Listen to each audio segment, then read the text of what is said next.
Toronto Pearson is, without a doubt, one of the heavy hitters in North American aviation. And their latest financial report gives us this really fascinating look under the hood at its massive recovery and, maybe more importantly, its plans for the future. All right, let's dive into this quarter's numbers and see what story they tell. So, right off the bat, here's the headline number you need to see. For the third quarter of 2025, Toronto Pearson brought in over $500 million in revenue. I mean, that's just a huge figure, and it really sets the stage for what is a story of some pretty significant growth. So, what's the big picture here? Well, we're looking at record-breaking revenues for the quarter, and that's being powered by a really steady stream of passengers coming back. All of this has put the airport in a great financial spot, which is letting them make some pretty major bets on their own future. Okay, so here's how we're going to break this down. First, we're going to follow the money, starting with those big headline numbers. Then we'll figure out what that actually means for the airport's overall health. After that, we'll look at who's driving this comeback, the passengers. From there, we'll get a peek into the future with the really ambitious investment plans. And finally, we'll wrap up by weighing the opportunities against the challenges on the horizon. All right, let's kick things off by digging into those top-line results. This is where we really get a feel for just how strong this quarter was for Pearson. Now, what's so interesting about this table is the story it tells from top to bottom. Yeah, revenues are up a really healthy 7.3% from last year, which is great. But look further down. Net income, that's the actual profit, jumped by almost 27%. And then there's free cash flow, which we'll get to in a sec. That's up nearly 35%. That is a massive increase, and it shows the airport isn't just growing, it's getting way more profitable and efficient. So these numbers look pretty impressive on a slide, but what do they actually mean for the airport's day-to-day and its long-term stability?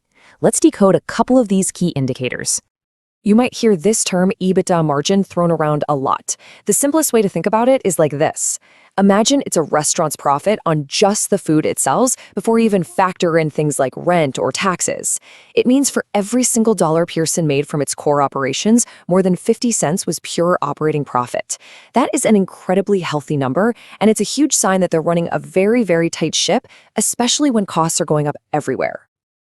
And that brings us back to this massive 34.8% jump in free cash flow. Look, the crucial thing to understand here is that this is the cash left over after all the bills are paid. This is the money the airport can use to pay down debt, to reinvest in itself. It's the war chest for funding those big, ambitious projects for the future without having to go out and borrow. Of course, all this financial success doesn't just happen in a spreadsheet. It's driven by people, millions of them. So let's take a look at the passengers who are the real engine behind this whole recovery.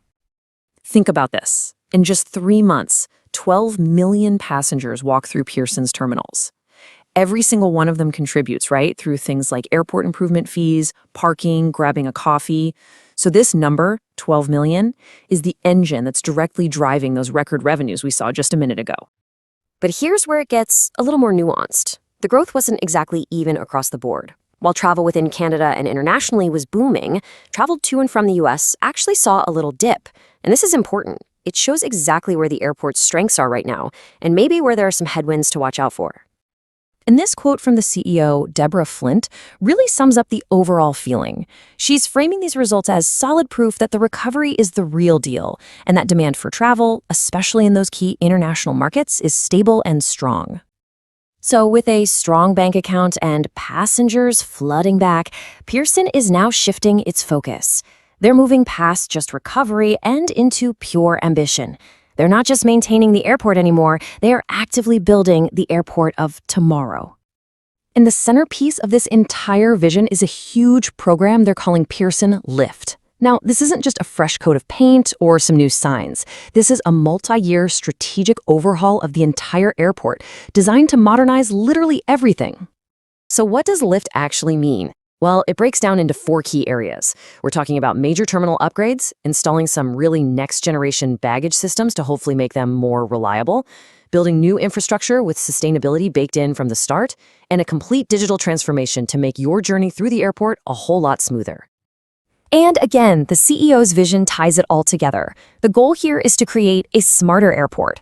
That means using tech to make everything run more efficiently, and weaving sustainability into the very core of what they do.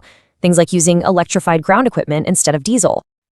Of course, no journey is without a few bumps in the road. So for our final section, let's take a balanced look at what's next for Pearson, thinking about both the incredible opportunities and the very real challenges that are still ahead. This lays it all out pretty clearly. On the one hand, the opportunities are huge. Pearson can leverage its strength to open up new global routes and find new ways to make money from things like retail and real estate. But on the other hand, they're facing the same things as everybody else: rising costs from inflation, unpredictable fuel prices, and that constant tricky balancing act between growing the airport and hitting their sustainability goals.